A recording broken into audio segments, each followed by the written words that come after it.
Hello, all of you. My name is Shruti. I'm your economics educator. Welcome to Edugrown. So, how are you all? कैसी चल रही है आपकी preparation class अपनी 11th exams की? Please comment section में मुझे बताइए। आपका बहुत बहुत वेलकम है एडुग्रोन चैनल पे। ये एक ऐसा चैनल है जहाँ पे आपको 6 to 12 सारे के सारे वीडियोस मिलेंगे बिल्कुल फ्री ऑफ कॉस्ट। सो आपकी कैसी प्रिपरेशन चल रही है अपनी कमेंट सेक्शन में मुझे लिखिएगा। और हमने एडुग्रोन पे एक नई सीरीज़ स्टार्ट करी है, इसका नाम है ट्रायो सीरीज़। हम 3 पार्ट्स में पूरा का पूरा लेक्चर ख़त्म कर देंगे। 2 पार्ट्स में होंगे उसकी इंट्रोडक्टरी, हम उसके एक्सप्लेनेशन देंगे और फिर हो जाएगा उसके क्वेश्चन आंसर्स, राइट।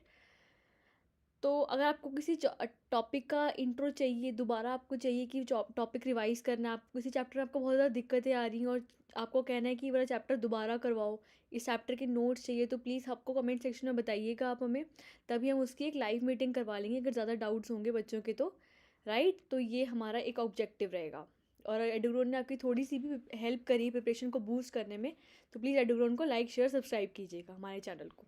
और प्लीज़ हमारे सारे इकोनॉमिक्स के अलावा भी सारे सब्जेक्ट्स के वीडियो को गो थ्रू कीजिएगा। ओके, सो हम स्टार्ट करते हैं। हमने लास्ट चैप्टर में डिस्कस कर लिया था, इंडेक्स नंबर हमने पूरा कंप्लीट कर लिया, राइट। पार्ट 1 और पार्ट 2 हम कंप्लीट कर चुके हैं इंडेक्स नंबर का। अब हम डिस्कस करेंगे उसके क्वेश्चन आंसर्स, क्योंकि अगर हमने पूरा चैप्टर स्ट्रॉन्ग पकड़ ली तो उसके पहले हम देखेंगे ना हमें कितना अच्छे से आता है वो टॉपिक। तो वो किसकी हेल्प से देखेंगे? हम क्वेश्चंस की हेल्प से, क्योंकि एग्जाम में तो क्वेश्चंस ही आने हैं आपके। तो हम क्वेश्चंस के फॉर्म में देख लेते हैं कि आपको कितने अच्छे से कंसेप्ट रिवाइज हुआ है। ओके, तो तभी हम क्वेश्चन आंसर्स की फॉर्म में उसको एनालाइज करेंगे। सो लेट्स स्टार्ट। इंडेक्स नंबर तो बहुत ईजी चैप्टर था, न्यूमेरिकल भी था उसका, और जो उसके कोरिलेशन और डिस्पर्जन से अगर हम कंपेयर करें तो बहुत सिंपल चैप्टर था, बहुत इजी चैप्टर था। इसमें ज़्यादा एक्सप्लेनेशन भी नहीं थी थियोरेटिकल, और न्यूमेरिकल कंसेप्ट भी बहुत ज़्यादा कम था, राइट। तो ये था आपका इंडेक्स नंबर का टॉपिक। तो इसके आज हम डिस्कस करेंगे question answers. So let's start. Okay, और अपनी पढ़ाई के साथ साथ प्लीज़ अपनी हेल्थ पे फोकस कीजिएगा। सिर्फ और सिर्फ पढ़ाई सब कुछ नहीं होती है, आपको अपनी हेल्थ पे भी फोकस करना है। अच्छे से 8 ग्लासेस पानी पीना है रोज़, राइट। अपनी हेल्थ पे फोकस करना है और ज़्यादा स्ट्रेस नहीं लेना, बिल्कुल टेंशन नहीं लेनी। एग्ज़ाम्स हैं, एक फेज़ है लाइफ का, निकल जाएगा। ओके, तो ज़्यादा टेंशन नहीं लेनी। With this positive note let's start the question answers of index numbers. और आपको क्या करना है कि आपको जो प्रैक्टिकल क्वेश्चंस हैं वो रिवाइज करने हैं आपको अपने रजिस्टर में। अगर आप ऐसे करते रहोगे तो ऐसे कोई बेनिफिट नहीं मिलेगा। ऐसे पढ़ लोगे और देख लोगे कि ऐसे ऐसे था तो नहीं हो पाएगा, आपको लिख के देखना पड़ेगा, तभी आपके वो क्वेश्चन हो पाएंगे, राइट। सो आपको वो करना है, पहले कॉपी में लिख के देखना है। So let's start index numbers के question answers. Okay,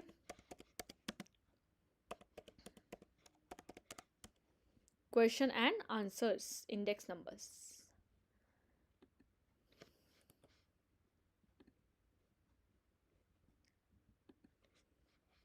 Okay, so let's start. Slideshow.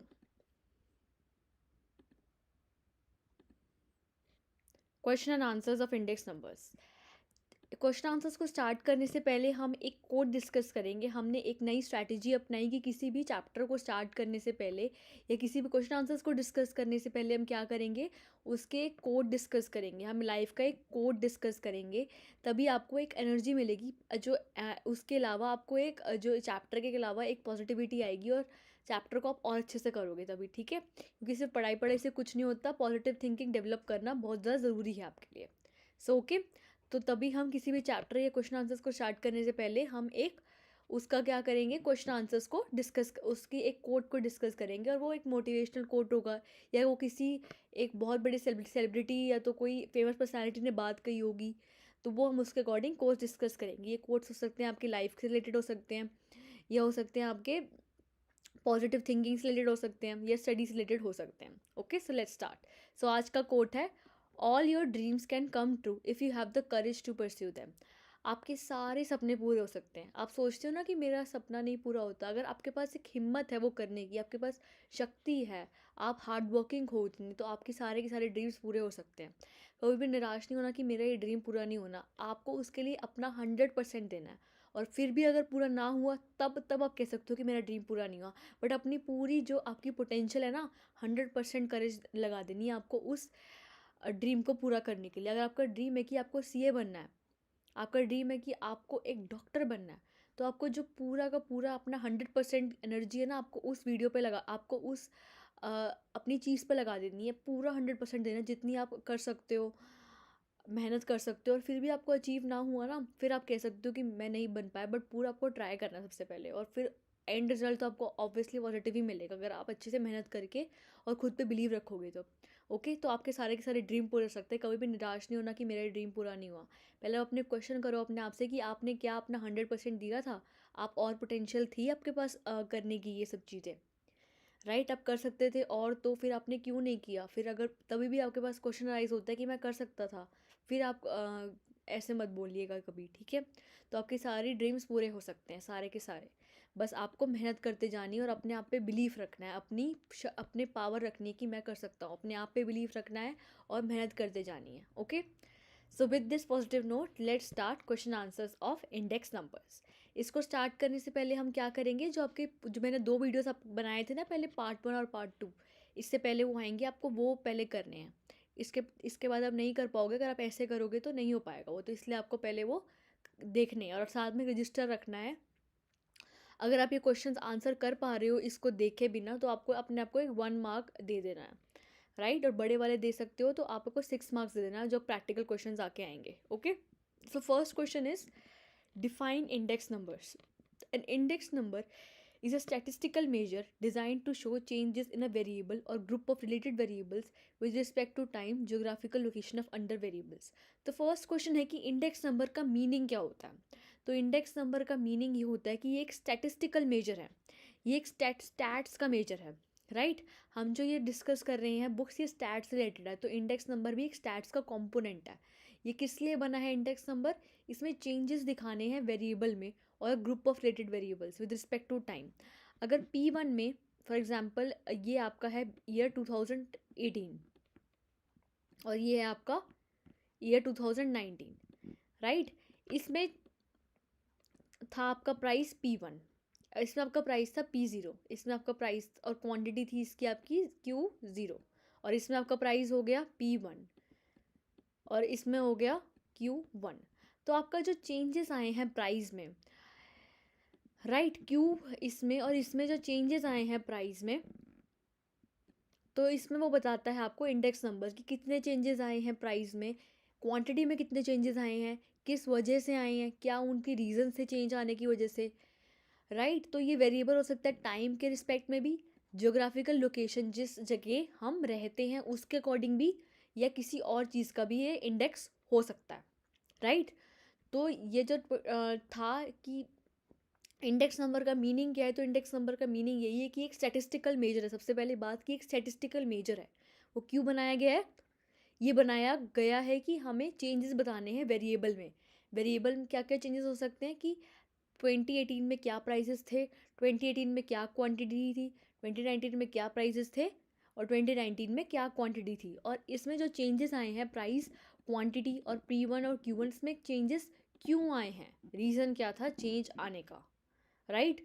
तो ये था आपका इंडेक्स नंबर का मीनिंग। और ये चेंजेस हो सकते हैं टाइम के रिस्पेक्ट में, जोग्राफिकल लोकेशन जहाँ पे वो जने रहते हैं उसके अकॉर्डिंग, या तो कोई और करेक्टरिस्टिक्स के। तो ये होगी इसकी डेफिनेशन। ओके, बहुत सिंपल डेफिनेशन है, ये जनरली 1 मार्क की आ जाती है एग्जाम में, और आपको ये लर्न करनी है क्योंकि डेफिनेशंस जो होती हैं आपको लर्न करनी पड़ती हैं। आप जो पॉइंट के अंदर चीज़ें होती हैं वो आप खुद से लिख सकते हो, बट डेफिनेशंस आपको टू द पॉइंट लर्न करनी है, तो ये आपको लर्न करनी है डेफिनेशन। ओके, क्लियर हो गया क्वेश्चन? क्लियर हो गया तो चैट उसमें कमेंट्स में एक थम्स लिख दिएगा कि मुझे क्वेश्चंस आंसर समझ में आ रहे हैं, राइट? सो नेक्स्ट हम मूव करते हैं नेक्स्ट क्वेश्चन में। Define simple index numbers. जो हमने डिस्कस किया था कि इंडेक्स नंबर्स के 2 टाइप्स होते हैं, इंडेक्स नंबर्स के 2 टाइप्स होते हैं, सिंपल एंड वेटेड, राइट? तो इसमें पूछ रहा है कि सिंपल इंडेक्स नंबर्स कौन से होते हैं। हम पहले डिस्कस कर चुके कि सिंपल का मतलब जो सारी की सारी कमोडिटीज़ हैं, हमारी डिफरेंट कमोडिटीज़ कौन कौन सी हैं। हमारी कमोडिटीज़ हैं कि हमारा कमोडिटीज़ है, हो गया मैंगो, ऑरेंज होगी हमारी एक कमोडिटी, और हो गया घी, और हो गया हमारी कमोडिटी शुगर, राइट? अगर इन सारी कमोडिटीज़ को हमने इक्वल वेटेज दी और इसको हमने इक्वल वेट साइन किए तो वो हो जाएगा हमारा सिंपल इंडेक्स नंबर। अगर हमने सबको इक्वल वेटेज दी और इक्वल वेट्स दिए, इसको भी हमने सेम वेट दी है, इसको इक्वल वेटेज दी, ऑरेंज को भी हमने इक्वल इंपॉर्टेंस दी है, और शुगर को भी और घी को भी हमने इक्वल इंपॉर्टेंस दी है, तो ये हो जाएगा सिंपल इंडेक्स नंबर। ओके, तो simple index number are the index number in which all items of a series record equal weightage. तो इसका मतलब यही है कि सारे के सारे जो आइटम्स हैं सीरीज़ के, उनको इक्वल वेटेज दी है। मैंगो को भी हमने इक्वल वेटेज दी है, ऑरेंज को भी, घी को भी और शुगर को भी। तो इसका ये मतलब है सिंपल इंडेक्स नंबर का। Okay, let's move to next question. Define weighted index number. तो इंडेक्स नंबर के दो टाइप्स होते हैं बच्चों। इंडेक्स नंबर के दो टाइप्स हो गए, simple index number and next is weighted index number. अगर हम वेटेड इंडेक्स की बात कर रहे हैं तो फिर इसमें क्या आएगा? अगर सिंपल में हमने बात करी कि उसमें अगर हम इक्वल वेट असाइन कर रहे हैं सारी की सारी कमोडिटीज़ को, अगर हमारे पास कमोडिटीज़ कौन कौन सी थी, आप बताओ कौन कौन सी कमोडिटीज़ लें? आपका सबका फेवरेट ले लेते हैं मैंगो। मैंगो तो अब सबका फेवरेट होता है। और कौन कौन से फ्रूट अच्छे लगते हैं आपको? Okay, orange. देन आ जाएगा आपका क्या करोगे कि क्या कौन सी कमोडिटी लूँ? एक लेती हूँ घी। घी आपको पसंद होता ही है, डालते हो गए आप सब खाने में। घी हो गया। देन कमोडिटी होगी आपकी शुगर, राइट? शुगर तो सब टी में डलती है। तो फिर इन सारी कमोडिटीज़ को हमने इक्वल वेटेज दी है। मेरे लिए मैंगो की भी वेटेज उतनी है जितनी मेरे लिए शुगर की वेटेज है, मेरे लिए ऑरेंज की वेटेज उतनी है जितनी मेरे लिए घी की वेटेज है, राइट? तो इन सबको मैंने अगर इक्वल इक्वल वेटेज दिए तो वो आ जाएगा सिंपल के अंदर। हमने लास्ट स्लाइड में जैसे डिस्कस किया था कि सिंपल का मतलब यही है कि इन सारी चीज़ों को हमने इक्वल वेटेज दी है। हम सबकी जो हमारी सबकी वो है, इन सारी चीज़ों के लिए वो सेम है विलिंगनेस, और हम चाहते हैं कि ये सारी चीज़ें बिल्कुल इक्वली कंज्यूम हो, राइट? बट अगर हम वेटेड की बात करें तो इसमें क्या होगा कि जो सारी कम्युनिटीज़ है इसको हमने अलग अलग वेट दिया है। मेरे लिए हो सकता है मैंगो की जो वेटेज है वो इंपॉर्टेंस थोड़ी सी ज़्यादा हुआ एज़ कम्पेयर टू घी, या मेरे लिए ऑरेंज की वेटेज ज़्यादा हुआ एज़ कम्पेयर टू मैंगो। तो जो मेरी प्रेफरेंस है या मेरी इंपॉर्टेंस है वो डिपेंड करती है कम्युनिटीज़ के अकॉर्डिंग, सबके लिए इक्वल नहीं है, तो वो आ जाएगा वेटेड के अंदर। ओके, तो अब हम डिस्कस करेंगे इसकी definition. Weighted index number are the index number in which different items of the series have different weightage. इस सारी आइटम्स की सीरीज़ को हमने अलग अलग वेटेज दी। हो सकता है इसको हमने 100 दी हो सकता है इसको हमने 50 दी हो। घी के लिए मेरे लिए कोई वैल्यू ही नहीं है, ये हो गया 20, और शुगर के लिए मैंने कितना दे दिया? 80। घी थोड़ा मैं कम यूज़ करती हूँ खाने के लिए, बट मैं चाय ज़्यादा पीती हूँ, तो शुगर मेरी ज़्यादा वैल्यू है। तो ये डिपेंड करता है हमारी प्रेफरेंस पे। तो ये हो जाएगा weighted average index number. Okay, on the depending upon the little independence. Okay, तो हम मूव करते हैं नेक्स्ट क्वेश्चन में। What is the price relative? Price relative is a percentage ratio of a variable in current year in value of its base year. तो मतलब क्या होता है प्राइस रिलेटिव का? प्राइस रिलेटिव का मतलब होता है कि हमारा चेंज, प्राइस रिलेटिव का मतलब होता है P01, राइट? P01 का मतलब इसको कैसे रीड करते हैं? 1/0। मतलब इसमें हम करंट ईयर को 1 लेट कर रहे हैं और हमारा बेस ईयर चल रहा है 0। तो इसका फॉर्मूला होता है P1 का सम। समीशन लगाना ना भूलना, बच्चे बहुत गलती करते हैं कि इसका समीशन नहीं लगाते और उनका पूरा क्वेश्चन गलत हो जाता है, फिर मार्क्स भी नहीं असाइन होते, क्योंकि ये बहुत इंपॉर्टेंट इसका टर्म है, राइट? P1 का सम डिवाइडेड बाय P0 का सम इंटू 100।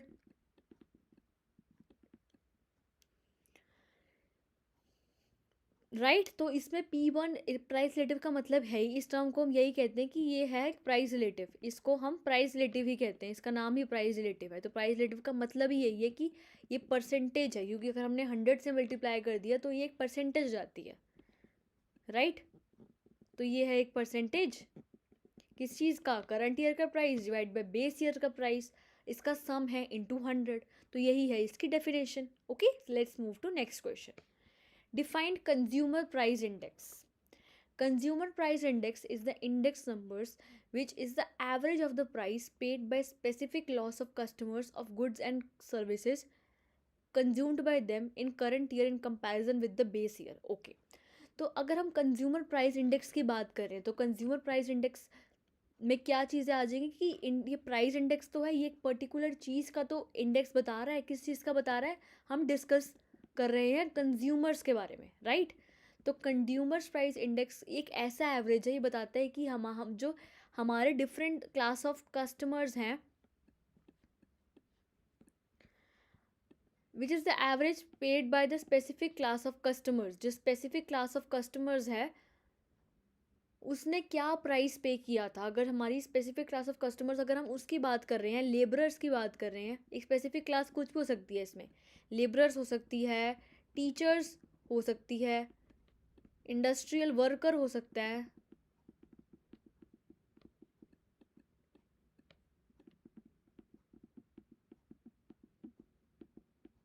राइट। और स्पेसिफिक क्लास क्या हो सकती है हमारी, हमारे क्या हो सकते हैं, और हमारी स्पेसिफिक क्लास हो सकती है हमारी वर्कर्स हो सकता है, राइट।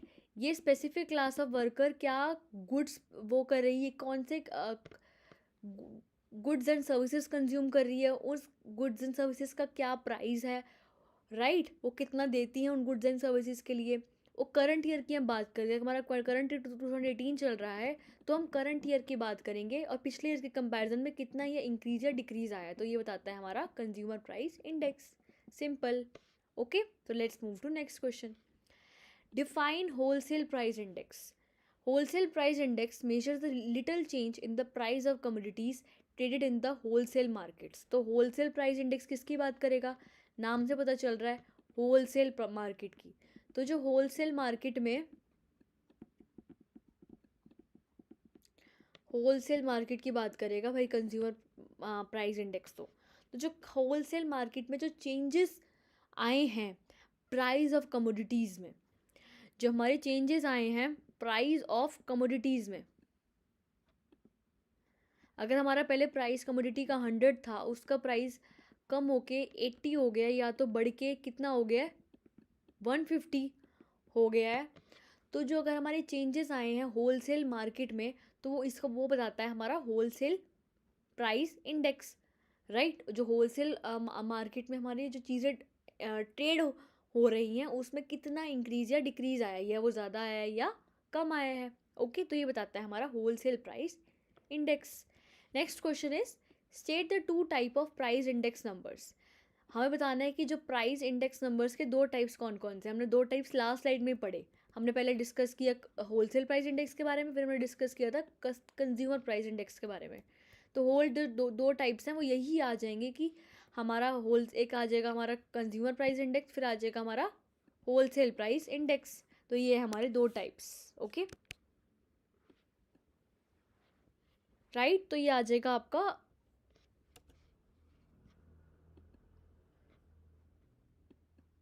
ये वाला क्वेश्चन, राइट।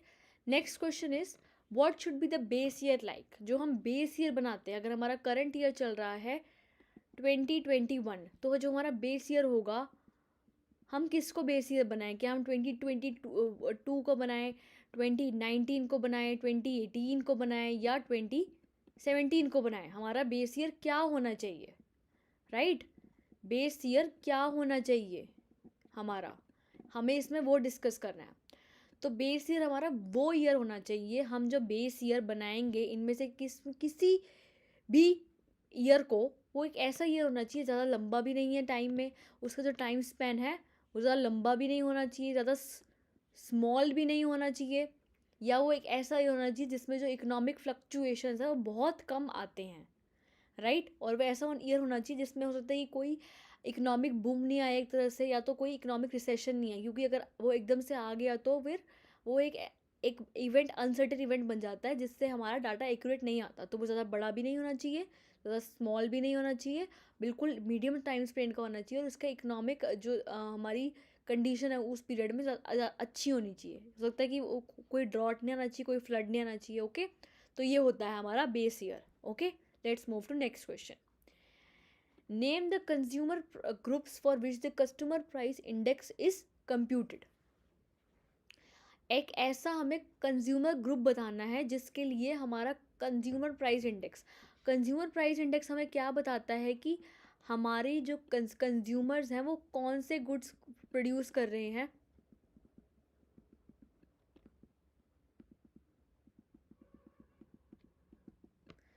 क्या गुड्स प्रोड्यूस कर रहे हैं, उनका प्राइस क्या है, वो कितना पैसा देते हैं अपने गुड्स प्रोडक्शन में। तो कस्टमर प्राइस इंडेक्स में हम सबसे पहला मेजर क्या करते हैं, हम सिलेक्ट करते हैं कि हमारी कौन सी वो होनी चाहिए, जो हमारा कंज्यूमर का ग्रुप है वो कौन सा होना चाहिए,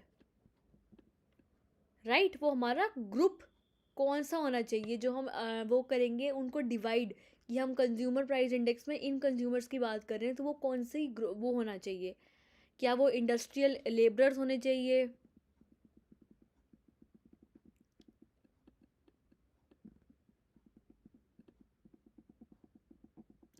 या वो वर्कर्स होने चाहिए, या वो होने चाहिए teachers,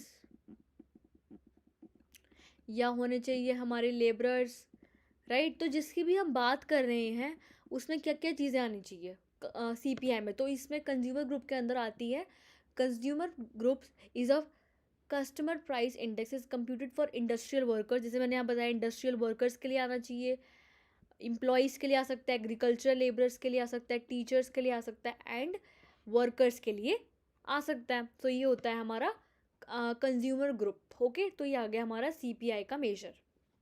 okay, next question is state one principal limitation of index numbers. हमने बहुत सारी अच्छाइयाँ तो डिस्कस कर ली इंडेक्स नंबर की, कौन कौन सी लिमिटेशंस होती हैं और उसका क्या इंडेक्स नंबर का मीनिंग होता है, और सीपीआई का मतलब क्या होता है, डब्ल्यूपीआई क्या होता है, बट हम डिस्कस करेंगे उसकी लिमिटेशंस क्या है। तो इसकी लिमिटेशन है, one principal limitation of index numbers is that owing to difference in the value of currency और difference in composition of production across different countries of the world, it is often difficult to construct index numbers that facilitate international comparisons. Okay, तो index numbers की सबसे बड़ी difficulty है कि इसको हम international comparisons के अंदर यूज़ नहीं कर सकते। क्यों नहीं कर सकते? क्योंकि हर एक कंट्री का अलग मेथड है इंडेक्स नंबर को कंप्यूट करने का। जिस मेथड से हम कंप्यूट कर रहे हैं इंडेक्स नंबर, ज़रूरी नहीं है कि बाहर की कंट्रीज लाइक ऑस्ट्रेलिया और हो गई है तो सिंगापुर हो गई, वो इस मेथड से कर रही हो हमारा इंडेक्स नंबर को कैलकुलेट। तो ये बहुत डिफ़िकल्ट हो जाता है इंडेक्स नंबर को इसलिए कंप्यूट करना। तो यही है सबसे बड़ी इसकी डिफ़िकल्टी। तो ये आ जाएगा इसका, क्योंकि हर एक कंट्री में जो प्रोडक्शन है और कॉम्पोजिशन है प्रोडक्शन की वो अलग अलग होती है, राइट। तो ये डिफ़िकल्ट हो जाता है हमारा इंटरनेशनल कंपैरिजन्स को मेजर करना। तो ये आ जाएगा हमारी सबसे बड़ी difficulty. Okay, what is the features और करेक्टरिस्टिक्स ऑफ इंडेक्स नंबर्स। तो हम डिस्कस करेंगे कि जो इंडेक्स नंबर है उसके क्या क्या फीचर्स हैं या करेक्टरिस्टिक्स हैं। ओके, तो इसके फीचर्स हैं, three specific features of index numbers are relative changes. Index number measures percentage change in the variable over time. Index number of prices, for example, it is not simply statement of prices on different dates. It is does not estimate the percentage change in the prices over years with reference to some selected year. If the index number is standard rupees 200 into 1018 compared to 2002-5, it suggests that comparison to the base year varies horizon by 100%. तो जो index number होता है ये क्या करता है, सबसे बड़ी इसकी डिफ़िकल्टी है कि रिलेटिव चेंजेस को बताता है। रिलेटिव चेंजेस का मतलब जो हमारे बेस ईयर के कंपैरिजन में चेंजेस हुए हैं। अगर हमारा बेस ईयर था 2020 और हमारा करंट ईयर चल रहा है 2021, तो अगर बेस ईयर के कंपैरिजन में बताता है जो सारी की सारी चीज़ें हमारी हुई हैं। ओके, तो इसका आ जाएगा कि it is not simply statement on prices on different date, does not mean estimates a percentage change in the years with reference to selected year base year if changes index number of price standard rupees 200। अगर हमारा 10 और 11 में 10 और 11 में 200 रुपये हमारा, अगर 200 rupees हमारे प्राइसेस आ रहे हैं किसी प्रोडक्ट के, और अगर 2004 एंड 5 में वो थे हमारे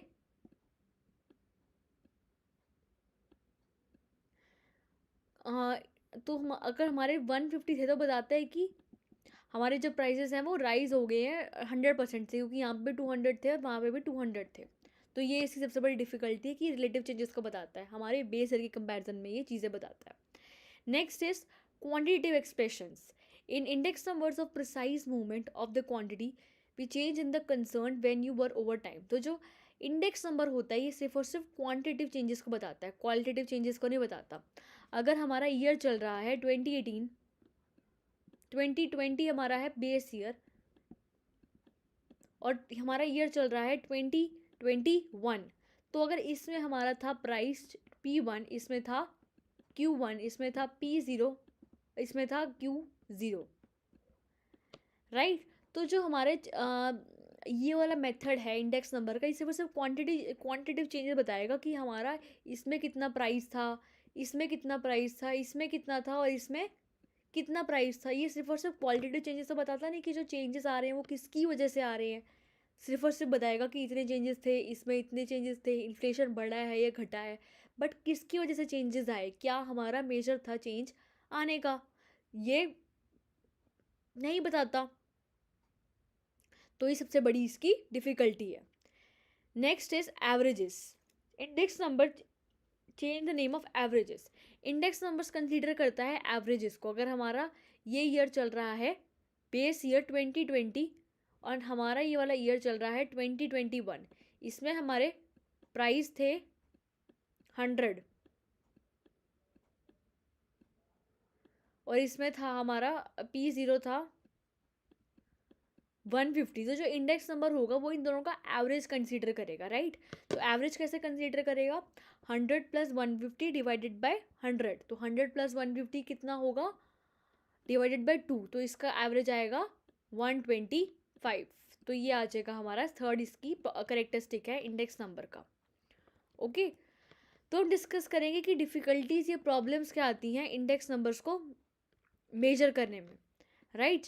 हमने लास्ट में डिस्कस की कौन कौन इंडेक्स नंबर्स का मीनिंग क्या है, सिंपल एवरेज का मतलब क्या है, वेटेड एवरेज का मतलब क्या है, इंडेक्स नंबर को कंस्ट्रक्ट कैसे करना है, राइट। तो हम डिस्कस करेंगे कुछ डिफ़िकल्टीज या प्रॉब्लम्स भी आएंगी इंडेक्स नंबर को कंस्ट्रक्ट करने में। तो फर्स्ट डिफ़िकल्टी है पर्पस ऑफ इंडेक्स नंबर। हमें पता ही नहीं चलता कि हम किस चीज़ों के लिए बना रहे हैं index number. There we just types of index number is constructed with different objective before conducting an index number. One most objective of the index number is significantly influences the purpose of study. तो हमें पता ही नहीं चलता कि जो हम index number बना रहे हैं वो किस चीज़ के लिए बना रहे हैं, क्योंकि हर एक इंडेक्स नंबर जो बनता है, अगर ये इंडेक्स नंबर है या ये इंडेक्स नंबर है, या इसका एक अलग ऑब्जेक्टिव होगा, इसका एक अलग होगा, इसका अलग होगा, ये हम किसी अलग चीज़ के लिए बना रहे हैं, ये अलग के लिए और ये अलग के लिए, तो हमें पर्पस नहीं पता चलता हम किसके लिए बना रहे हैं। तो हमारी जो ऑब्जर्वेशन है, हमारा जो कंक्लूजन है वो इसलिए ख़राब हो जाता है क्योंकि हमें पता नहीं चलता हम हमारा ऑब्जेक्टिव क्या है स्टडी का।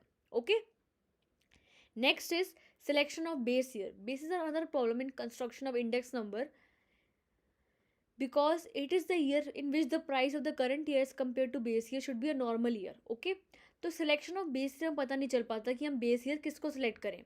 अगर ये हमारा करंट ईयर चल रहा है 2021 और ये आ जाएगा 2020 और ये चल रहा है 2019, तो ये बाकी के ईयर्स भी आगे आएंगे। तो ये हमें पता नहीं चलता कि हमारा बेस ईयर सिलेक्ट करें हम किसको करें, क्योंकि बेस ईयर एक ऐसा ईयर होना चाहिए जिसमें जो हमारे इकोनॉमिक कंपैरिजन से सबसे ज़्यादा कम हुए, राइट। हमारा एक ऐसा ईयर था बेस ईयर जिसमें हमारी सबसे अच्छा हमें सबसे एक तो ज़्यादा बड़ा भी नहीं होना चाहिए बेस, ज़्यादा छोटा भी नहीं होना चाहिए, इकोनॉमिक जो चीज़ें हैं सही होनी चाहिए उसमें, उस ईयर में इकोनॉमिक कोई प्रॉब्लम्स नहीं आनी चाहिए, हो सकता है उसमें कोई ड्रॉट ना आ जाए, फ्लड ना आ जाए, राइट। तो ये सब चीज़ें हमें अवॉइड करनी है इंडेक्स नंबर की कैलकुलेशन में। Next is collection of goods and services having a defined objective, problems of the selection of goods and services. अगर हम इंडेक्स नंबर को कंस्ट्रक्ट करेंगे तो उसमें हम कोई ना कोई गुड तो लेंगे। गुड एज एन गुड का मतलब होता है कि अगर हम किसी चीज़ों को ले रहे हैं, फॉर एग्जांपल अगर हमने वीट लिया, राइस लिया, यहाँ पे ले लिया हमने क्या ले लिया, पेप्सी ले ली, कोला ले लिया, तो हमें पता नहीं चलता कि हम कौन से गुड्स को मेजर करें, क्योंकि हर गुड का एक अलग ऑब्जेक्टिव होगा स्टडी का। अगर हम वीट और राइस की बात कर रहे हैं तो सकता है कि हम डिस्कस कर रहे हो कि जो हमारी फार्मर्स हैं उनकी सिचुएशन चल रही है, और अगर हम पेप्सी कोला को ले तो इसका मतलब हाँ मेजर करना हो कि पेप्सी कोला की डिमांड कैसी चल रही है मार्केट में। तो हर एक ये जो एक वो होता है गुड, उसकी एक अलग डिमांड होती है, तो इसलिए हमें उसके अकॉर्डिंग सेलेक्ट करना पड़ेगा अपना कि हमें कौन सा गुड लेना है, क्योंकि उसका पर्पस अलग हो जाता है फिर स्टडी का। Next is selection of the price. The goods and services having the selected goods and problem is the price of goods. तो हमने गुड्स सेलेक्ट तो कर लिया, हो सकता है कि हम वीट, राइस, पेप्सी और कोला को ले रहे हैं, बट इसका प्राइस क्या असाइन करें। प्राइस की बहुत बड़ी डिफिकल्टी आ जाती है इंस्ट्रक्शन इंडेक्स नंबर को कंस्ट्रक्ट करने में। तो ये आ जाएगा इसका नेक्स्ट डिसएडवांटेज। ओके, तो हमने डिसएडवांटेज डिस्कस कर लिया। अब हम डिस्कस करेंगे what are the advantages of index numbers. Okay, तो इसके एडवांटेजेस हैं, following are the advantages of index numbers. Measurement of change in standard of living. Index numbers help us to know in the living standards of people. Money income may increase, this index numbers or decrease in the value of money tended to even a decline। तो क्या हो सकता है कि हमें index number बता देता है कि इस ईयर के कंपैरिजन में अगर इसमें प्राइस जो थे 2020 में हमारे थे 100 और 2021 में हमारे प्राइस थे 150, तो हमें बता देता है कि हमारे प्राइजेस कितने चेंज हो रहे हैं। 100 के कंपैरिजन में 150 का 50 रुपीज़ का हमारा इंक्रीज़ आ रहा है, बट ये नहीं बताता कि जो लिविंग स्टैंडर्ड है लोगों का, क्योंकि अगर प्राइस बढ़ेंगे तो लोगों की जो लिविंग स्टैंडर्ड है वो भी उनका थोड़ा सा इन्फ्लुएंस होगा। बट इंडेक्स नंबर ये सब चीज़ों को नहीं बताता, वो सिर्फ और सिर्फ क्वान्टिटिव चेंजेस को बताता है, बट क्वालिटेटिव चेंजेस का उसका कोई ना कोई रोल नहीं है। तो ये इसका सबसे बड़ी डिफ़िकल्टी है। Okay, next is adjustments in salaries and allowances. This means in salaries and allowances and guiding the government and private enterprises to make necessary adjustments in child is also the workers। तो हमें index number क्या help करता है कि हमें index number बताता है कि हमारी सैलरीज और उसमें क्या अलाउंसेस में क्या क्या चेंजेस आए हैं। हाँ, हो सकता है कि हमारा वर्कर्स को जो अलाउंसेस मिल रहे हैं वो थोड़े कम हुए, बट गवर्नमेंट को हो सकता है ऐसे स्टेप्स ले लो जिससे वो अपनी अलाउंसेस इंक्रीज़ कर दें। तो गवर्नमेंट को हेल्प मिलती है कि ऐसे स्टेप्स निकालने में ताकि वो अपने अलाउंसेस या अपनी सैलरीज़ को इंक्रीज़ कर सकें। तो हमें गवर्नमेंट को एक आइडिया मिल जाता है रफ कि अभी मार्केट में अलाउंसेस कम चल रहे हैं, वर्कर्स को सैलरी कम मिल रही है, उनके लिविंग स्टैंडर्ड्स कम हो रहे हैं, तो हमें सैलरीज़ को इंक्रीज़ करना है, राइट।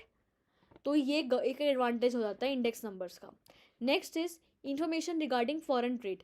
इंडेक्स नंबर इंफॉर्मेशन भी देता है फॉरेन ट्रेड को निकालने में, फॉरेन ट्रेड ऑफ एक्सपोर्ट और import, reducing the mission regarding foreign trade. Index number एक हमें फॉरेन ट्रेड के बारे में भी इंफॉर्मेशन देता है। फॉरेन ट्रेड का मतलब हमारे बाहर के देशों के साथ क्या एक्सपोर्ट हो रही हैं, हम उनको क्या सामान अपना दे रहे हैं, और इम्पोर्ट का मतलब दूसरी कंट्री से हमारा क्या सामान आ रहा है। तो हमें इंडेक्स नंबर्स की हेल्प से ही ये पता चलता है कि हमारी एक्सपोर्ट इम्पोर्ट सिचुएशन क्या चल रही है कंट्री में। Next is useful to politicians. Politicians come to know the real economic value in the country on the base of the index number. जो हमारे पॉलिटिशियंस होते हैं, हमारे जो बड़े बड़े नेता होते हैं, उनके लिए बहुत नंबर का है ये इंडेक्स नंबर, बहुत काम की चीज़ है, क्योंकि उनको पता चलता है कि हमारी कंट्री में रियल इकोनॉमिक वैल्यू क्या चल रही है, हमारी करेंसी है उसकी रियल इकोनॉमिक वैल्यू क्या चल रही है। अगर हम दूसरे देशों से कंपेयर करें तो हमारी कंट्री की रियल इकोनॉमिक वैल्यू क्या चल रही है, राइट। सकता है कि पहले हमारी जो दूसरे से हम कंपैरिजन करें तो हमारी $1 जो रुपी था वो इतने डॉलर के बराबर था, बट आज $1 कितने रुपी के बराबर है, कितने 1 रुपी कितने डॉलर के बराबर है, हमें पता चलता है इंडेक्स नंबर के बेसिस पे। ओके, तो हमने डिफ़िकल्टीज कर ली डिस्कस। अब हम डिस्कस करेंगे व्हाट आर द लिमिटेशंस, कौन कौन सी लिमिटेशंस आती हैं हमें इंडेक्स नंबर्स को कंस्ट्रक्ट करने में। First is not completely true. Index number बिल्कुल ट्रू मेजर नहीं है, सिर्फ और सिर्फ एक रफ एस्टिमेट है। Index numbers are not fully true. For example, one can make estimate of change in the value of money with the help of index numbers. The index numbers simply indicate arithmetic a tendency or the temporal change in the variable। तो जो index number होता है वो बिल्कुल true measure नहीं है। Index number सिर्फ और सिर्फ बता देता है कि हमारा ये जो हमारी 5 कमोडिटीज़ थी 1 2 3 4 5, इसमें क्या क्या चेंजेस आए, तो इसमें क्या चेंजेस आए, बट इसमें एक्यूरेट मेजर नहीं है कि किस में कितना चेंज आया। हो सकता है कि बता दे कि 7% चेंज आया सारी की सारी कमोडिटीज़ में, बट जो 7% चेंजेस जरूरी नहीं कि सारी कमोडिटीज़ में 7% चेंजेस। हो सकता है कि जो फर्स्ट कमोडिटी उसमें 7.5 आए, ये लास्ट में 8 हो जाए, तो ये एक एक्यूरेट मेजर नहीं है। तो ये थोड़ा सा रफ एस्टिमेट ही देती है कि पिछले साल के कंपैरिजन में हमारे प्राइसेस में कितना चेंज आया, बट ये एक ट्रू पिक्चर नहीं है। Next is difference of time. With the passage of time it is difficult to construct to make comparisons of index numbers. हम टाइम के साथ साथ इंडेक्स नंबर्स को कंस्ट्रक्ट करना हमारा थोड़ा सा डिफिकल्ट हो जाता है, क्योंकि जो टाइम के साथ साथ क्या होता है कि हमारे इंडेक्स नंबर्स थोड़ी सी वो हो जाती हैं, हमें चेंज करना पड़ता है, तो हर एक कांस्टेंट टाइम के साथ हमारी हर एक इंडेक्स नंबर नहीं चलती, तो इसलिए डिफिकल्ट डिफरेंस आ जाता है टाइम का। Next is limited use. Index numbers is prepared with certain objectives. If they are used for that purpose, it will lead to confusions.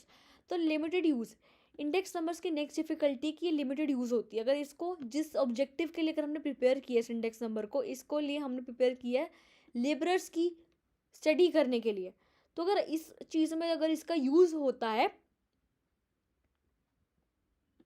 तो तब तो ये ठीक रहेगा, बट अगर इसका यूज़ किसी भी और ऑब्जेक्टिव के लिए कर लिया ना, तब इसका जो रिजल्ट है वो अच्छा नहीं आएगा। तभी इसका मतलब है कि ये लिमिटेड यूज़ है इसका, राइट।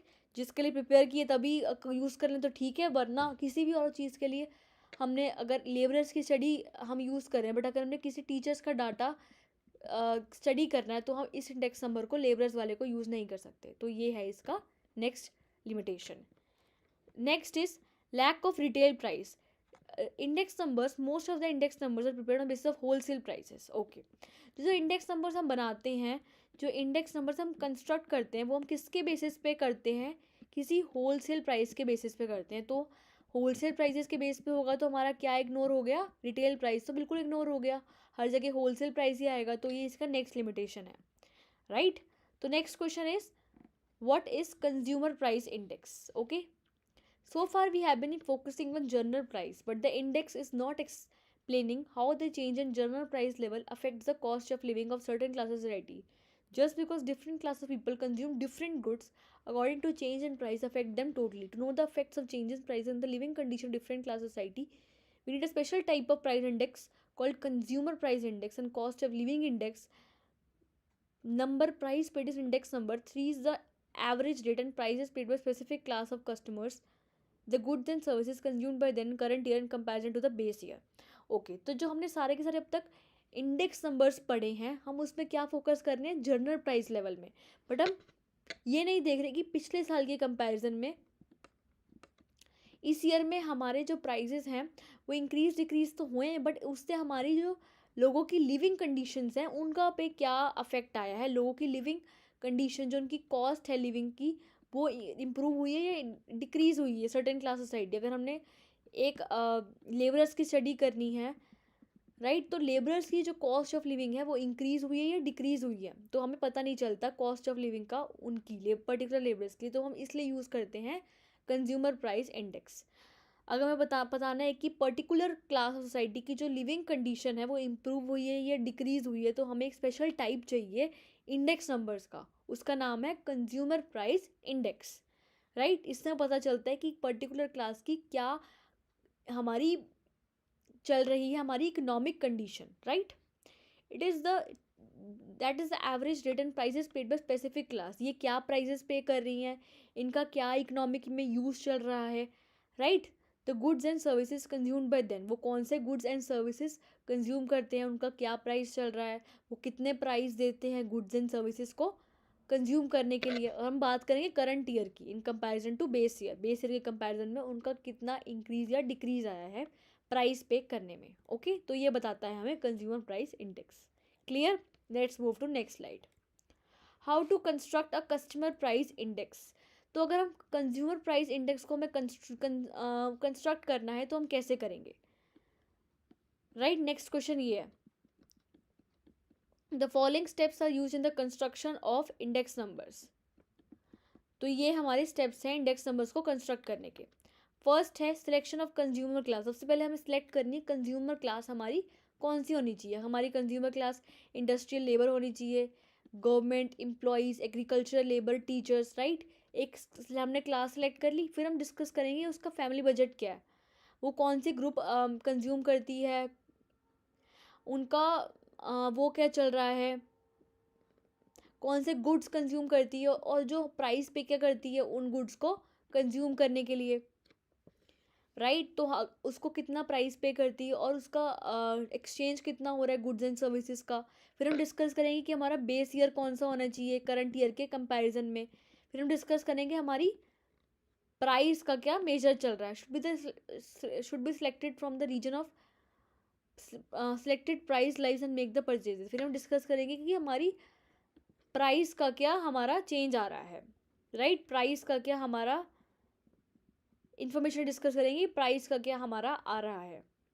तो हम डिस्कस करेंगे रिटेल प्राइस को, रिटेल प्राइस सेलेक्ट होना चाहिए हमारा। जो हम सिलेक्टेड पर्सन्स की लाइफ को स्टडी कर रहे हैं उसमें उनका रिटेल प्राइस डिस्कस होना चाहिए, ना कि उनका होलसेल प्राइस। तो ये थे हमारे स्टेप्स इंडेक्स नंबर को कंस्ट्रक्ट करने के लिए। Next question is what are the methods of constructing index consumer price index. अगर हमें कंज्यूमर प्राइस इंडेक्स को कंस्ट्रक्ट करना है तो उनके क्या मेथड्स होने चाहिए। Answer is two methods of constructing consumer price index are. दो मेथड हमने डिस्कस किए थे लास्ट वीडियो में भी, वो थे एग्रीगेट एक्सपेंडिचर मेथड और फैमिली बजट मेथड।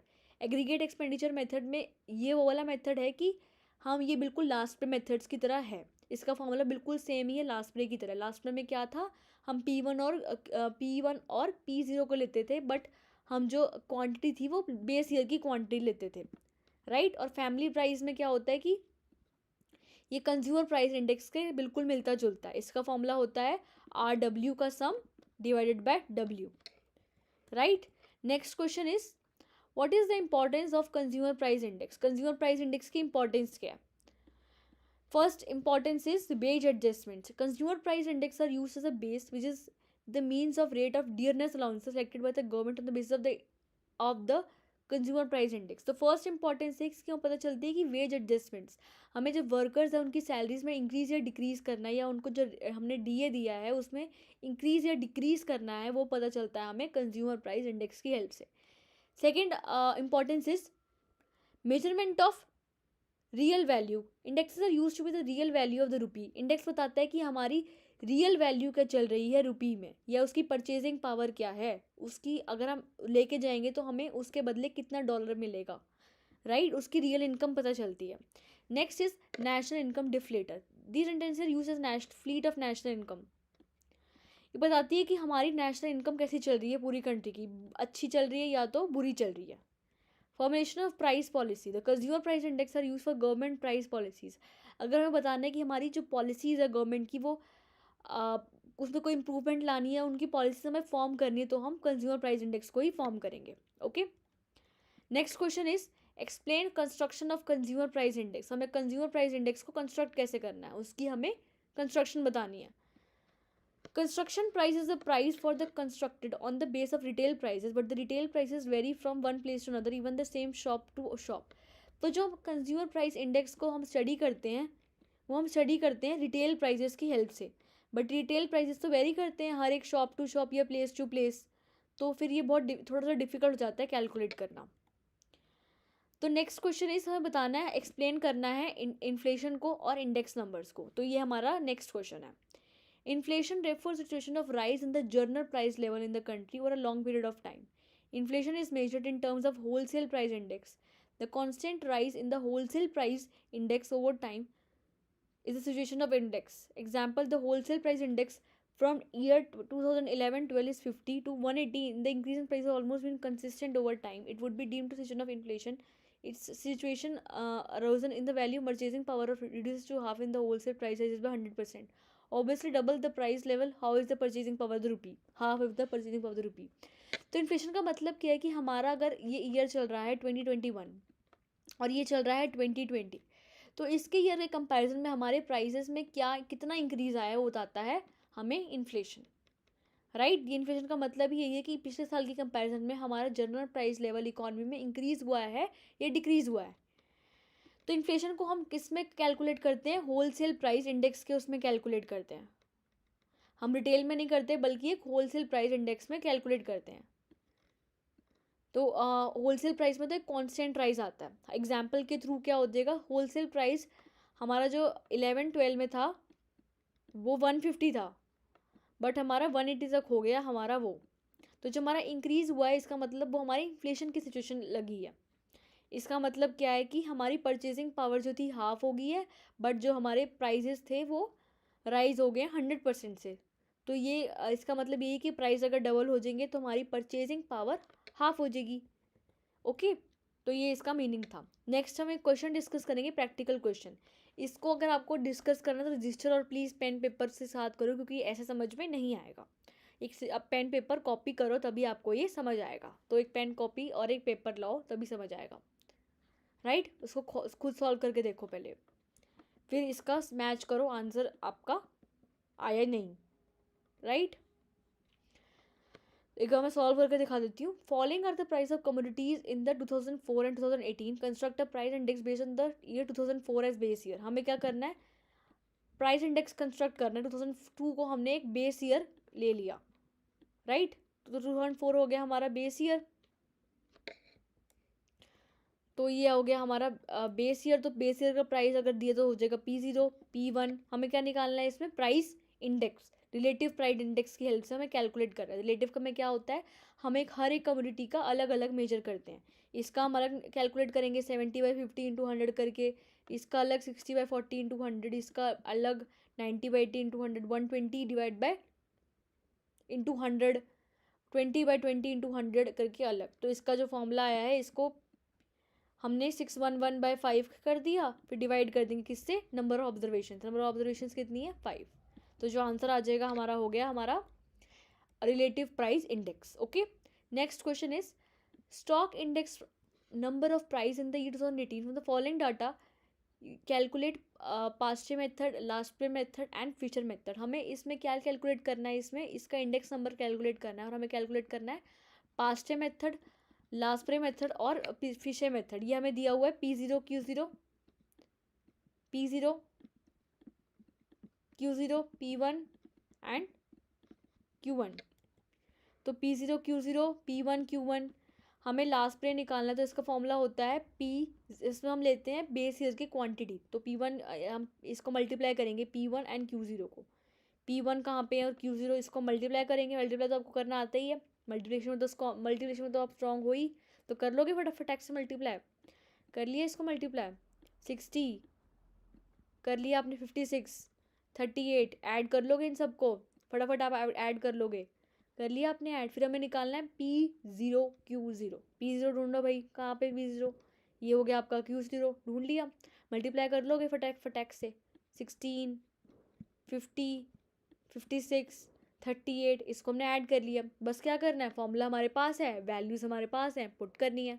कर दिया भाई पुट, ये आ जाएगा 125। हमें फिर पास्ट के हेल्प से भी निकालना है। पास्ट का फॉर्मूला क्या है, P1 Q1 divide by P0 Q1 into 100। P1 Q1 क्या है क्वेश्चन में, हमने इसको मल्टीप्लाई करना है P1 और Q1 को, फिर हमें करना है P0 एंड Q1 को मल्टीप्लाई कर लेंगे हम सारे इन सबको। P1 एंड Q1 को मल्टीप्लाई करके हमारा जगह 24 30 50 30, P0 Q1 में आ जाएगा हमारा 12 25 40 30, ये आ जाएगा हमारा। ये हमने फॉर्मूले के अंदर पुट कर दिया। बट फ्यूचर में क्या होता है, इन दोनों का मल्टीप्लिकेशन, हमने मल्टीप्लाई भी कर दोगे आप इन दोनों को, बहुत आप इंटेलिजेंट हो, मल्टीप्लाई कर दोगे, फिर आप कर दोगे उसका इंटू 100 करके अंडर रूट, राइट। तो हमने कर दिया इसको इन सबको सॉल्व करके, राइट। हम इसको सॉल्व करोगे तो आ जाएगा आपका इंटू 100 करके, ये आपका आंसर। तो फाइनल आंसर आ गया आपका। बहुत सिंपल है, आपको इसको सॉल्व करना तो आता होगा ना, किसी चीज़ का अंडर रूट लेना बहुत सिंपल होता है। सीख लो, नहीं आता तो यूट्यूब पे टाइप करो कैसे अंडर रूट लेना है। ये 9th क्लास में चैप्टर आता है वैसे, अगर आपने नहीं किया तो आप समझ भी सकते हो। Next question is from the following data find the cost of living index on the basis of 2005 aggregate expenditure method and family budget method. हमें क्या निकालना है इसमें, CPI निकालनी है, कॉस्ट ऑफ प्राइस इंडेक्स निकालनी है। हमने इसको बेस ईयर लेट करना है 2004 को, और इसको हमें करंट ईयर लेट करना है। तो ये हो जाएगा हमारा Q0 P0 and P1, right. तो हमने इन सबको ले लिया, ये हो गया हमारा P0 Q0 P0 P1 and Q1। तो हम क्या करना है, इसमें कॉस्ट ऑफ लिविंग इंडेक्स निकालनी है। कॉस्ट ऑफ लिविंग इंडेक्स में क्या आता है, पास्ट मेथड के बिल्कुल सेम है। पास्ट मेथड में क्या लेते हैं हम, P1 और P1 तो आता ही आता है, P1 और P0। यहाँ पे आ जाएगा Q0 एंड लास्ट में Q0 और Q0 आएगा। Q0 क्या आएगा, इसमें P1 और Q0 हमने मल्टीप्लाई करके निकाल लेंगे और फिर आ जाएगा P0 एंड Q0। P0 क्या है इस क्वेश्चन में, P0 और Q0, राइट। इसको आप मल्टीप्लाई करके कर लोगे, इसका P1 एंड इसको मल्टीप्लाई करके P1 एंड Q0, P1 ये रहा, Q0 ये रहा, इसको आप मल्टीप्लाई कर लोगे 125, 240, 160, 50, इसको आप मल्टीप्लाई कर लोगे तो ये आ जाएगा आपका आंसर, राइट। जैसे आप इसको भी निकाल लोगे P0 Q0 को, ये रहा आपका P0, निकाल लोगे ना बच्चों। अगर थोड़ी सी दिक्कत आ रही है तो प्लीज़ कमेंट सेक्शन में बताओ। मल्टीप्लाई तो वैसे आप कर ही सकते हो, बट फिर भी अगर कोई दिक्कत आ रही है तो प्लीज़ मुझे बताना। P0 एंड Q0, इसको आप सॉल्व करके निकाल लोगे, राइट। फिर P1 Q0 को भी आप निकाल लोगे, फिर आप इसमें पुट कर दोगे वैल्यू इंटू 100 करके, ये आपका आंसर आ जाएगा फाइनल, राइट। हमें इसमें क्या क्या निकालना है, कॉस्ट ऑफ लिविंग का इंडेक्स भी निकालना है। कॉस्ट ऑफ इंडेक्स कैसे निकलेगा, RW divided by W। RW कैसे निकलता है, हर एक जो चीज़ है उसका हमें अलग से वो निकालना पड़ता है, अलग से उसका प्राइस इंडेक्स, फिर उसको ऐड करके डिवाइडेड बाय, फिर उसको मल्टीप्लाई कर देंगे R से। तो हमने अलग से निकाल लिया, ये जो हमारा R आया है इसको हम फिर मल्टीप्लाई कर देंगे W से, तो फिर हमारा ये आ जाएगा। इसको हमने डिवाइड करना है W से, सॉल्व करके हमारा ये आ जाएगा, राइट, हो जाएगा। Next question is calculate construct cost of living index of 2018 on the base of 2004। हमें कैलकुलेट करना है cost of living of 2018, base है हमारा 2004। P0 ये हो जाएगा हमारा, and that is are P1 from the following data and give your comments, okay. तो हमें क्वेश्चन में दिया हुआ है, हमें क्या निकालना है, cost of living index. Cost of living index का फॉर्मूला क्या आ जाएगा, RW divided by W, okay. तो RW आ जाएगा हमारा क्या, RW कैसे निकलता है, हर एक उसका P1 divided by P0 into 100। तो P1 ये है, P0 ये है, इंटू 100 आप कर दोगे 47 डिवाइडेड बाय 39 इंटू 100। इसको आपने निकाल लिया, इसको निकाल लोगे, वेट असाइंड है, R आ जाएगा आपका, ये R और W इंटू W करके आपका आ जाएगा cost of living index, okay. तो next question is what is wholesale price index. बहुत सिंपल था लास्ट वाला भी। Next question is what is wholesale price index. Wholesale price index meters litre change in the price of commodities in the wholesale market. जब wholesale market में commodities को वो करते हैं, ट्रेड करते हैं, उसका होलसेल मेजर है कि उनकी जो ट्रेडिंग में कितना इंक्रीज या डिक्रीज आया। In India the wholesale price index are conducted on weekly basis. जो हम होलसेल प्राइस कंस्ट्रक्ट करते हैं इंडिया में, वो एक वीकली बेसिस पे कंस्ट्रक्ट होता है। तो हमारा जो बेसिस है ईयर का, वो 2011-12 को हम लेते हैं। तो ये था हमारा wholesale price index. Next question is give the formula for calculating Fisher method. Fisher method का फॉर्मूला क्या होता है, ये कंबाइन कर देता है लास्ट पे मेथड को भी और पास्ट ईयर मेथड को भी। लास्ट में आ जाएगा बेस ईयर की क्वांटिटी और इसमें आ जाएगा करंट ईयर की क्वांटिटी, इसका अंडर रूट इंटू 100, ये आ जाएगा इसका फॉर्मूला। बहुत सिंपल है, ये तो सेम ही रहेगा, P1 upon P0 Q0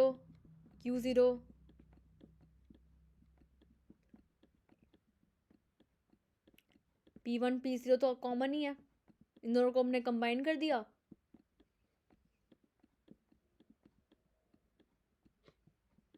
into 100। बहुत सिंपल, इंटू रूट ज़रूर करना है।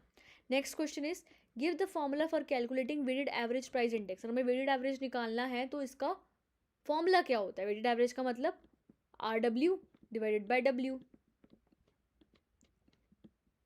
RW divided by W। R कैसा निकलता है, रिलेटिव प्राइस। रिलेटिव प्राइस का मतलब पिछले साल के comparison, P1 upon P0 into 100 upon N, ऐसे आ जाएगा आपका R। इसको मल्टीप्लाई कर देंगे W से, तो आ जाएगा हमारा RW, और वेट जो है उसका सम कर देंगे। Give the formula for calculating Laspeyres method. Laspeyres में हम क्या करते हैं, P1 और P0 तो लिखते हैं, हम यहाँ पे Q0 डाल देते हैं और यहाँ पे सिर्फ और सिर्फ Q0 आ जाएगा। पहले हम ये वाला फॉर्मूला लिख लिया करो, आप जब भी आपको कन्फ्यूजन हो ना लास्ट प्रे में, बस ये याद कर लो कि लास्ट प्रे जो था वो बेस ईयर की क्वांटिटी को लेता है। P1 P0, यहाँ पे आपको इंटू 100 डाल दो आप पहले, और यहाँ लिख दो P01। यहाँ पे क्या करना है, फिर आपको ये सब तो सेम है, यहाँ पे आपको Q0 डाल देना है बस। और पास्टे में क्या करना है, P1 P0 इंटू 100 तो डालना ही है, यहाँ पे डाल देना आपको Q1 सब कुछ सेम रहेगा बस, बाकी P1 उसमें P0 इसमें Q1, right.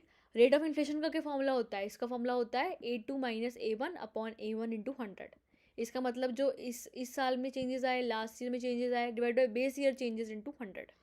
Okay, give the formula for calculating index, अरे यार इसको क्या हुआ, give the formula for calculating index number of industrial production. अगर हमें कैलकुलेट करना है कि हमारी इंडेक्स नंबर में क्या चेंज आया है इंडस्ट्रियल प्रोडक्शन की, तो इसमें चेंजेस हमारा कैसे आएगा, Q1 अपॉन Q0 मल्टीप्लाई कर देंगे W से, इसका सम भी ज़रूर करना है, डिवाइड बाय W इंटू 100।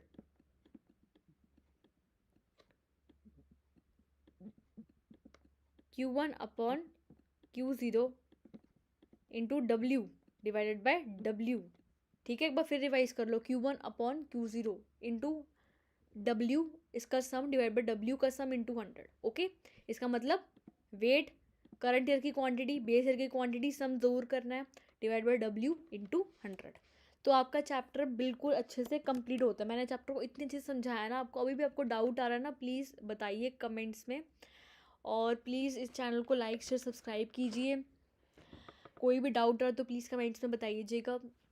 आपने जो क्वेश्चंस किए हैं क्या वो रजिस्टर पे किए हैं या नहीं, ये भी बताइएगा कि कमेंट्स में। ओके, और अगर आपको किसी चैप्टर का इंडिविजुअल वीडियो चाहिए कि चैप्टर में मुझे डाउट्स आ रहे हैं, तो प्लीज़ वो भी कमेंट सेक्शन में हमें इन्फॉर्म कीजिएगा, राइट। और एडुग्रोन को प्लीज़ लाइक शेयर सब्सक्राइब कीजिएगा। हमने एडुग्रोन पे एक नई सीरीज़ स्टार्ट करी है, इसका नाम है ट्रायो सीरीज़। इसमें हम 3 चैप्टर्स में पूरा का पूरा चैप्टर में डिस्कस कर लेंगे। फर्स्ट में आ जाएगी उसकी थ्योरेटिकल एक्सप्लेनेशन, फिर आ जाएगी उसके क्वेश्चन आंसर्स।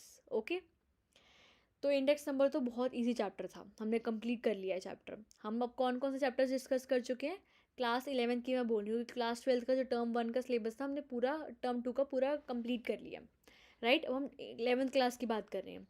11th क्लास में हमने कौन कौन से चैप्टर्स कवर कर लिए हैं, हमने कवर कर लिया हमारा इंडेक्स नंबर्स, तो हमने आज कंप्लीट कर लिया। बहुत इजी था, बहुत सिंपल था, कुछ भी नहीं था चैप्टर में। हमने कवर कर चुके हैं हम कोरिलेशन चैप्टर, वो भी बहुत सिंपल था। हम डिस्कस कर चुके हैं डिस्पर्जन चैप्टर, उसकी वीडियोस और कोरिलेशन की सारी चैनल पे अपडेट हो चुकी हैं, राइट। तो ये आपकी, पहले हम स्टैट्स को ख़त्म करेंगे, फिर हम ख़त्म करेंगे इसकी माइक्रो इकोनॉमिक्स को। टर्म 1 की बात कर रही हूँ मैं। आपको अच्छे से एग्ज़ाम देना है, राइट। प्रेजेंटेशन पे बहुत ज़्यादा ध्यान रखना है अपनी, क्योंकि प्रेजेंटेशन अच्छी आप करोगे तभी आपके मार्क्स इंक्रीज़ होंगे, राइट। ये आ जाएगा आपके कंसेप्ट्स, और आपके न्यूमेरिकल की आपको प्रैक्टिस करनी है। जो भी आपको मैं क्वेश्चंस करवाती हूँ, तो आपके पास क्या करना है, उसको अपनी TRGN बुक खोलनी है, और जो पीछे अनसॉल्व क्वेश्चन है उनको सॉल्व करना शुरू करना है। हर एक कंसेप्ट के कम से कम आपको 10 क्वेश्चन तो करने ही करने हैं सॉल्व, तभी आप एग्जाम में वो बन जाओगे कैपेबल सॉल्व करने के क्वेश्चंस को, वरना आपसे नहीं हो पाएंगे, क्योंकि कैलकुलेशन मिस्टेक्स बहुत कॉमन है स्टैट्स में। यह आ जाएगा आपका, ये स्टैट्स की होगी बात, राइट। उसके अलावा आपकी प्रिपरेशन कैसी चल रही है, आपको कोई प्रॉब्लम आ रही है तो प्लीज़ इसको कमेंट सेक्शन में बता दीजिएगा कि आपसे स्टडीज़ आपको एडुग्रोन हेल्प कर रहा है प्रोवाइड करने में या नहीं। और अगर एडुग्रोन ने आपकी थोड़ी सी भी हेल्प करी तो प्लीज़ एडुग्रोन को लाइक शेयर सब्सक्राइब कर दिए चैनल को, राइट। और बस इस चैप्टर को अच्छे से आपको रिवाइज़ करना है, इंडेक्स नंबर्स को, क्योंकि ये बहुत सिंपल चैप्टर है, इसकी वजह से बहुत ज़्यादा है आपकी एग्जाम्स में, राइट। तो आज की हम सेशन को एंड करते हैं, और thank you so much for listening to me. आपने बहुत पेशेंटली सुना मुझे, thank you so much. So take care, अपनी हेल्थ का ख्याल रखना है, ओके। और अपनी हेल्थ का ख्याल रखना है, वाटर अच्छे से पीना है, स्ट्रेस नहीं लेना एग्ज़ाम्स के लिए, और किसी और थॉट को आने नहीं देना जो अपने एग्ज़ाम को अटैम्प्ट करोगे। और प्लीज़ सैम्पल पेपर्स को रिवाइज़ करते रहना, मैं भी करवाऊँगी सैम्पल पेपर्स आपको इसमें, ओके। तो सैम्पल पेपर्स को अपने रिवाइज़ करते रहना है। 2-3 सैम्पल पेपर्स आपको करके देखने हैं अब एग्ज़ाम से पहले, तभी आप अपना फिर अच्छे कर पाओगे एग्ज़ाम उसी टाइम फ्रेम में, 3 आवर्स के फ्रेम में, ओके।